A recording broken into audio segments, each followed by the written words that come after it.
जिल्लार अधारू पाठ छाड़ुवा और आद्य विद्यालय को आसुनथुवा पिलामानंकु शिक्षा स्रोत सामिल करने पर गतकाली जाजपुर जिले में जिला स्तरीय पदयात्रा उद्घाटित हो जाइछि।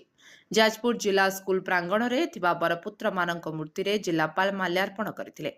आस स्कूल जीवा ए कार्यक्रम अधीनस्थ ए जिला स्तरीय पदयात्रा को प्रारंभ में जिलापाल श्रीजुक्त अंबर कुमार कर उपस्थित रही छात्र छात्री मानक उत्साहित करने सहित पदयात्रा को आनुष्ठानिक भाव उद्घाटन करथिले। जिला शिक्षा अधिकारी श्रीयुक्त महेश्वर साहू रैली उद्देश्य संबंध में आलोकपात करथिले। अतिरिक्त जिला शिक्षा अधिकारी श्रीमती सबिता साहू और श्रीमती सुरमा महापात्र ए रैली रे जोग देई छात्र छात्री मानक ए रैली आभिमुख्य संपर्क जणाइथिले। मान्यवर विधायक मानकर प्रतिनिधि, विद्यालय परिचालना कमिटी सदस्य अभिभावक, समस्त गोष्ठी शिक्षा अधिकारी, गोष्ठी साधन केन्द्र संयोजक, आंचलिक साधन केन्द्र संयोजक, विभिन्न विद्यालय शिक्षक शिक्षयित्री एवं जाजपुर जिला स्कूल और सरकारी बालिका उच्च विद्यालय जाजपुर 300 ऊर्ध्व छात्र छात्री रैली रे जोगदे लोकमानंकु सचेतन कराइथिले।